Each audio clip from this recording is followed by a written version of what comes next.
नमस्कार मित्रांनो, तुमचं बजेट जर 11.5 किंवा 13 लाखाच्या मध्ये आहे, तुम्हाला तुमचं बजेट वाढवायचं नाही आहे, क्रेटा किंवा सेल्टॉसचा तुम्ही विचार करतात, तर तुमच्यासाठी सियाराचं हे बेस म्हणजे स्मार्ट प्लस व्हेरियंट खूप बेस्ट ऑप्शन असू शकतं. कारण बाकी सगळ्या गोष्टी तुम्हाला माहिती आहे, क्रेटा सेल्टॉस तुम्ही बघितली असेल किंवा नसेल तर आपल्याकडे व्हिडिओ ऑलरेडी बनवलेला आहे. पण सियाराचा जर बेस मॉडेल तुम्ही बघितलं नसेल, ज्याची सुरुवात फक्त 11.5 लाखापासून होते पेट्रोलमध्ये आणि फक्त 12,99,000 13 लाखाचं होते डिझेलमध्ये, तर तुमच्यासाठी बेस्ट व्हेरियंट होऊ शकतं. सगळ्या गोष्टी मी कव्हर केलेल्या आहे. चला व्हिडिओला स्टार्ट करू. बरं, लॉन्चच्या दिवशीच कंपनीने सांगितलं होतं की आम्ही फीचरबद्दल विचार करतोय. असं नाही आहे की जर कोणी बेस व्हेरियंट घेतलं तर फीचर मिळणार नाही. त्याचं फलस्वरूप तुम्ही बघा, फ्रंटला तुम्हाला कुठल्याच अँगलने जाणवणार नाही की हे बेस व्हेरियंट आहे. का? कारण इथे फक्त फॉग लॅम्प सोडलं तर बाकी सगळ्या गोष्टी जशाच तशा दिलेल्या आहे, which is so good at all. का? स्मार्ट प्लस व्हेरियंट आहे. पेट्रोल 11.5 लाखात आणि 12,99,000 13 लाखात तुम्हाला मिळून जाते. डिझेलचं व्हेरियंट कनेक्टिंग लाईट मिळून जातात. इथे LED मेन हेडलॅम्प दिलेले आहे, फॉग लॅम्प दिलेले नाही आहे, रडार वगैरे नाही आहे, फक्त नॉर्मल प्लेट आहे. बरं, इथे पण बेस व्हेरियंटला इथे सिल्वर स्किड प्लेट दिलेली आहे आणि ग्लॉसी फिनिश दिलेला आहे. टाटाचा लोगो, सियाराचा मस्कट, सगळ्याच गोष्टी बेस व्हेरियंटमध्ये जशाच तशा दिलेल्या आहे. आणि बेस व्हेरियंटमध्ये ग्लॉसी फिनिश जे आहे ना, ते सुद्धा दिलेले आहे बा साईड कर्टनला. त्यामुळे कुठलाच प्रॉब्लेम जाणवत नाही.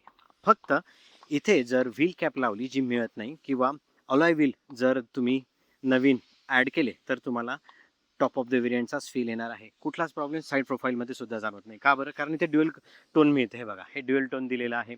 इथे डोर हँडल पण जे मिळतात बाकी व्हेरियंटला तसेच दिलेले आहे. इथे ड्युअल टोन असल्यामुळे जाणवत पण नाही. ठीक आहे. कर्टनसुद्धा तेच दिलेले आहे. 205 mm ग्राउंड क्लिअरन्स आहे. एक जाणवू शकतं कारण हे इलेक्ट्रिकल ॲडजस्टेड आहे, पण फोल्डेबल नाही आहे, त्यामुळे हे हाताने फोल्ड करायला लागतात. हा एक निगेटिव्ह पॉईंट आहे. सियाराचं मस्कट पण दिलेलं आहे, म्हणजे छोट्या गोष्टीचा कंपनीने सुद्धा विचार केलेला आहे.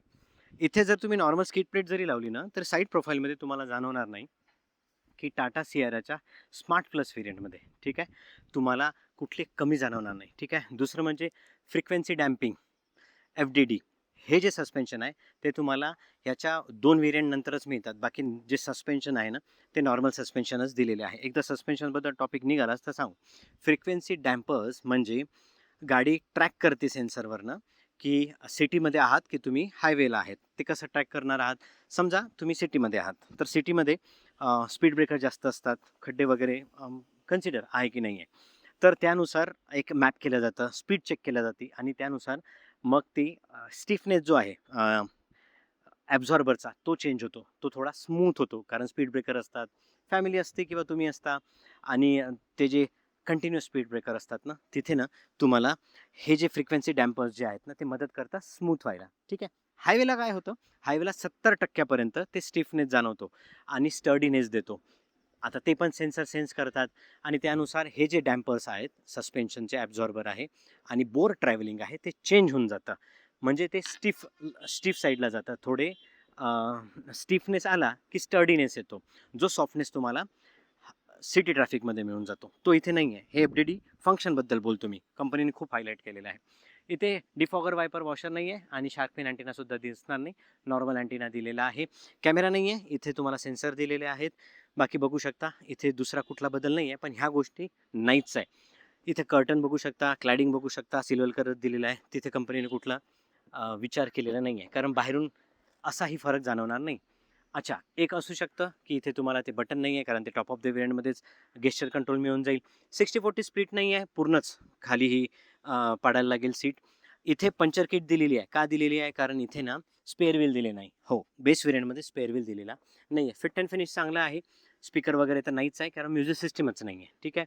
60-40 स्प्लिट नाही आहे पूर्णच, आणि पार्सल ट्रेसुद्धा दिलेला नाही आहे. पण 12 व्होल्टचं नॉर्मल चार्जिंग सॉकेट दिलेलं आहे. सेफ्टी म्हणून हा लाईटसुद्धा दिलेला आहे. जर ओपन केलं तुम्ही हे, तर इथे सेफ्टी म्हणून सेफ्टी हजार्ड लाईटसुद्धा दिलेले आहेत. हे आहे बॅक रिअरचं लुक. जसं मी तुम्हाला बोललो, ह्या 3 गोष्टी नाही आहे. आता सिटिंग कम्फर्टबद्दल बोलू. डोअर हँडल पण नॉर्मल जे बाकी व्हेरियंटमध्ये मिळतात तेच दिलेले आहे. फॅब्रिक अपॉस्ट्री दिलेली आहे. इथे स्पीकर वगैरे नाही आहे, त्यामुळे तुम्हाला दिसून येतं. कम्फर्टच्या बाबतीत बोलू. सेल्टॉस आणि क्रेटा तुम्ही बघितली, शोरूमला जाऊन आलेले आहेत, तर एकदा ह्याच्या शोरूमला जाऊन या. बाकी 95 शोरूम भोसरीला तुम्ही व्हिजिट करा. तिथे चांगलं डील मिळून जाते. स्क्रीनवर नंबर दिलेला आहे. गुगल मॅपची लिंक डिस्क्रिप्शन बॉक्समध्ये आहे. 60-40 स्प्लिट नाही आहे. परत एकदा सांगतोय, ॲडजस्टेबल नाही आहे. इथे कुठला आर्मरेस्ट नाही आहे. इथे चार्जिंग सॉकेट दिलेलं नाही आहे, ठीक आहे. AC वेंट दिलेले आहे आणि सिटिंग कम्फर्ट चांगला आहे. क्रेटा आणि सेल्टॉस जर तुम्ही बघितली तर इथे एकदा या आणि तुम्हाला इथे एक चांगला कम्फर्ट मिळणार आहे, जो कम्फर्ट क्रेटा सेल्टॉसमध्ये मिळत नाही. इथे डोअर हँडल इथे हँडल दिलेलं आहे बघा आणि इथे लाईटसुद्धा दिलेलं आहे. इथे कुठलेच कपात केलेली नाही कंपनीने आणि 3 वे ॲडजस्टेबल सीट 3 पॉईंट आणि तिन्ही सीटसाठी दिलेले आहेत. डोअर करू बंद. अच्छा, अजून एक इथे कर्टन शेड दिलेले आहे. बाकी गाड्यांमध्ये ह्या बेसमध्ये मिळत नाही. क्रेटा सेल्टॉसमध्ये पण बघा एकदा, ठीक आहे. आता बोलू driver seat. Driver seat open केल्याच तुम्हाला एक जाणवेल की इथे हाईट ॲडजस्टमेंटचं फीचर दिलेलं नाही आहे, पण याची सीट ऑलरेडी वर घेतलेली आहे. आत बसल्यावर दाखवतो. बाकी इथे इलेक्ट्रिकली ॲडजस्टेबल ORVM आहे. बाहेर हात काढून सेट करायची गरज नाही आहे. जसं मी तुम्हाला बोललो, इलेक्ट्रिकली ॲडजस्टेड आहे, फोल्डेबल नाही आहे. ते तुम्हाला हातानेच करायला लागतात, ठीक आहे. इथे इंजिन स्टार्ट स्टॉपचं ऑप्शन आहे, म्हणजे बेस व्हेरियंटपासूनच तुम्हाला इंजिन स्टार्ट स्टॉपचं ऑप्शन मिळतं.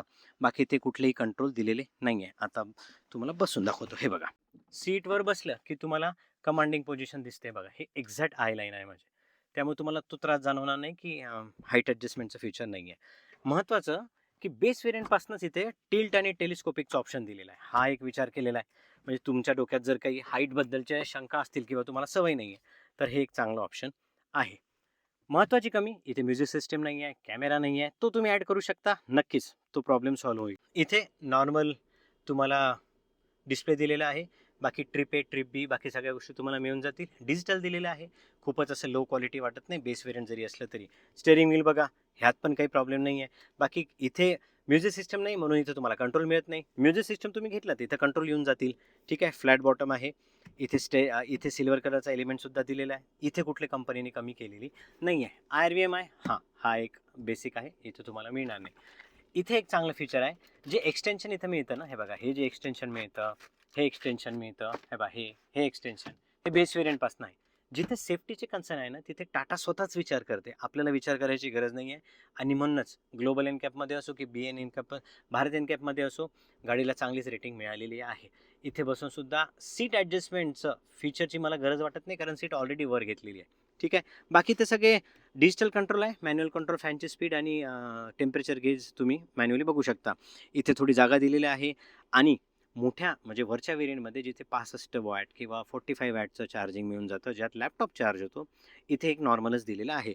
मॅन्युअलच मिळतं बरं, यात ऑटोमॅटिकचं ऑप्शन दिलेलं नाही आहे. पार्क असिस्ट, ऑटो होल्ड हे एक डिजिटल म्हणजे इलेक्ट्रॉनिक दिलेलं आहे, हे एक चांगलं बाब आहे. आणि इथे सनरूफ वगैरे दिलेलं नाही आहे. बाकी इथे सीट ऑन ऑफचं बटन आणि नॉर्मल लाईटसुद्धा दिलेले आहे. म्युझिक सिस्टम नाही आहे बरं, हे एक कमी तुम्हाला नक्कीच जाणवेल. आता बोलू इंजिन स्पेसिफिकेशनबद्दल, कारण ते जास्त महत्त्वाचं आहे. इंजिन स्पेसिफिकेशन जास्त महत्त्वाचं का आहे हे मी का बोललो ते सांगतो. डिझेल इंजिन घेतात ना तुम्ही, काहीच प्रॉब्लेम नाही आहे. 116 BHPची पॉवर जनरेट करतं ते इंजिन. आणि महत्त्वाचं म्हणजे 1.5 लिटरचं जे इंजिन आहे ते आत्तापर्यंतचं बेस्ट इंजिन, प्रूव्हन इंजिन आहे, जे टॉर्कच्या बाबतीत खूप चांगला आहे सेगमेंटमध्ये. 116 BHPची पॉवर, 260 न्यूटन मीटरचा टॉर्क. हा टॉर्क 260चा का? कारण ऑटोमॅटिकमध्ये 280 मिळतो, मॅन्युअलमध्ये नाही. इथे ऑटोमॅटिकचं ऑप्शन स्मार्ट प्लसमध्ये दिलेलंच नाही आहे. आता बोलू पेट्रोलबद्दल. पेट्रोलच्या बाबतीत जेव्हा आपण बोलतो, 11.5 लाखात येणारी ती गाडी 105 BHPची पॉवर जनरेट करते. 145 न्यूटन मीटरचा टॉर्क तुम्हाला या गाडीमध्ये अवेलेबल होऊन जातो. ऑटोमॅटिक दिलेलं नाही आहे, मॅन्युअलमध्येच ही गाडी अवेलेबल होते. पण तुम्ही क्रेटा सेल्टॉसच्या बाबतीत जेव्हा विचार करता, तेव्हा तुम्हाला 1-2 फीचर एक्स्ट्रा मिळतील क्रेटा सेल्टॉसमध्ये. कुठले ते फीचर म्हणजे तुम्हाला तिथे म्युझिक सिस्टम मिळून जातो. इथे म्युझिक सिस्टम दिलेलं नाही आहे, पण जो कम्फर्ट, जो स्टान्स, जो रोड प्रेझेन्स इथे दिलेला आहे, तो तिथे मिळणार नाही, ठीक आहे. ही एक कमी तुम्हाला जाणवू शकते. बाकी अशी यात कमी बघायला गेलं तर तुम्ही टायर जरी चेंज केले किंवा याला प्लेट जरी लावली, ठीक आहे, तरी याचं लुक चेंज होऊन जातं. महत्त्वाच्या गोष्टी आहे. आणि म्युझिक सिस्टम तुम्हाला आत लावावं लागणार आहे. बाकी ज्या महत्त्वाच्या मेकॅनिकल गोष्टी आहे, इलेक्ट्रॉनिक स्टॅबिलिटी कंट्रोल, बाकीच्या गोष्टी ह्या ऑलरेडी कंपनीने दिलेल्या आहे. सेफ्टीबद्दल बोलायचं काही प्रॉब्लेम नाही आहे. छोट्या मोठ्या ॲक्सेसरीजचा खर्च करायची गरजच नाही आहे. आणि हेच ते रिझन होतं, कंपनी म्हटली होती की तुम्हाला जे फीचर मिळतील ना, महत्त्वाचे फीचर आहे, तिथे पैसे लावायची गरज नाही आहे, ठीक आहे. व्हिडिओ कसा वाटला कमेंट सेक्शनमध्ये नक्की कमेंट करून सांगा. धन्यवाद. व्हिडिओ कसा वाटला कमेंट सेक्शनमध्ये नक्की कमेंट करून सांगा. जय महाराष्ट्रच लिहून जा, ठीक आहे. व्हिडिओ नवीन व्हिडिओमध्ये. धन्यवाद. सबस्क्राईब पण करा.